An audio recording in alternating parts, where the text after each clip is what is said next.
Welcome to QuietKat. My name is Cody. I'd like to welcome you to the QuietKat community. Today we're going to unbox the QuietKat unit and put it together. The tools that you'll need to assemble a QuietKat unit are a set of cable cutters, a 5mm Allen key, a 4mm Allen key, a 15mm open-end wrench, clear synthetic grease, and a 5 to 7 Newton meter wrench for the stem and handlebars. First part is you want to grab your cable cutters, cut these straps going around the box. Be careful of the staples that might be protruding from them, and open it up.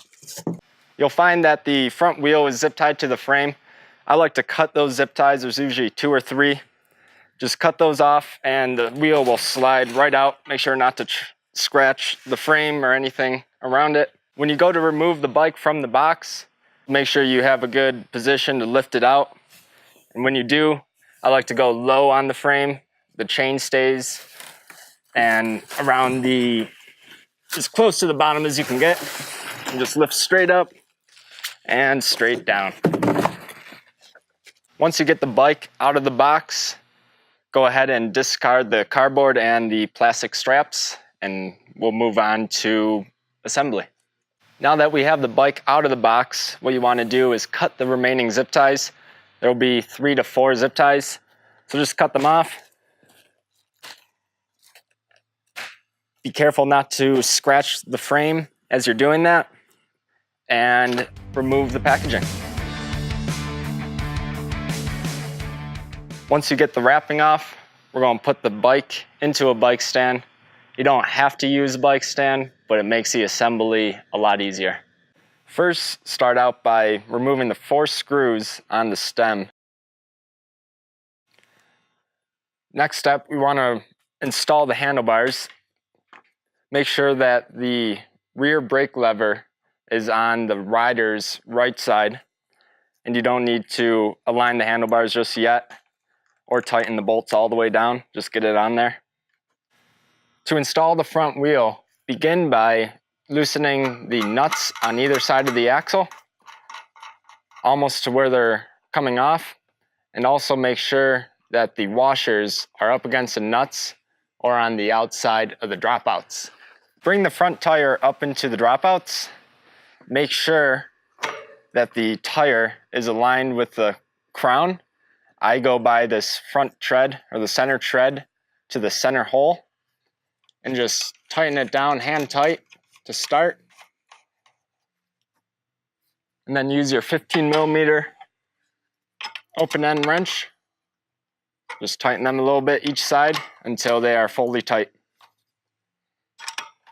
To install the front brake, first start off by using a 5mm wrench to remove the bolts from the disc brake adapter and separate the caliper from the mount.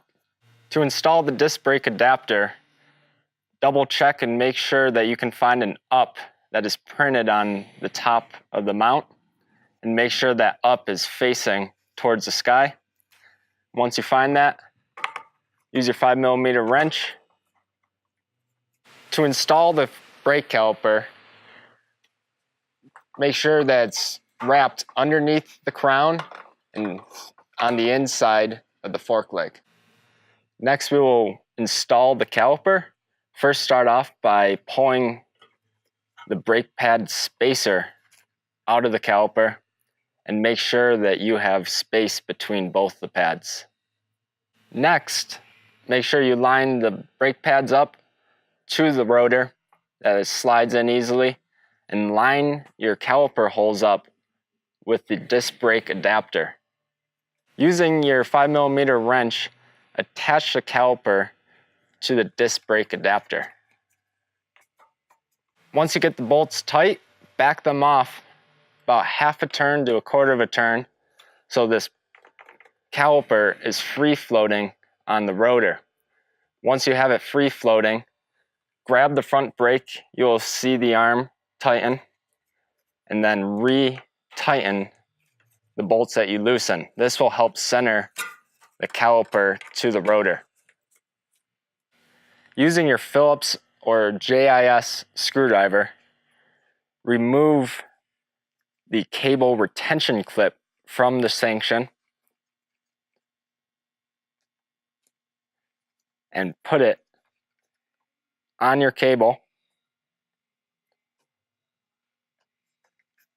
and tighten back up. To install the pedals, first take a little grease, dab a little bit on there. This will help from corrosion and lubricate those threads. Once you get it on there, double check on the back end of the pedal where the threads are. There will be a little R or a little L, meaning right or left, and just make sure that you do not cross thread them. The threads for the right side or drive side of the bike, the threads are normal or clockwise. On the left side, they are counterclockwise and opposite. Once you get the pedal hand tight on the crank, take your 15mm open-end wrench, and I like to either hold the back tire or press the rear brake as you're tightening this, so it holds the lever in position as you tighten down. Next, we'll inflate the tires. Get a standard bicycle pump, remove the valve cap, and pump it to between 15 and 20 pounds, depending on your desire or the terrain that you're riding on. Now that we have inflated the tires, we will remove the bike from the stand and place it on the floor. Now that we have it on the ground, we can straighten and adjust the handlebars and the brake levers. Start by loosening the stem bolts just ever so slightly so that the handlebars will move back and forth. To get the proper angle out of the handlebar, roll the handlebar towards yourself so that the end of the handlebar's grip is level with the ground. And once it's level, tighten back the bolts on the stem. We're going to use a 7Nm torque wrench to ensure that when we're tightening the stem bolts, that we do not over tighten them. Be very careful not to over tighten these bolts. Once your handlebars are tight and level, make sure that the stem is lined up with the tire. Go by the middle of the stem to the middle of the tread pattern. If it is not straight, there are two 5mm Allen keys on the side of the stem. Before your first ride, you want to double check all the hardware bolts to ensure that they're all tight. The stem, the handlebar, the crank bolts, the pedal bolts, and the axle bolts on the front and rear tires. I hope this video has been helpful. If you have any additional questions, please feel free to visit us at www.QuietKat.com, and welcome to the QuietKat family.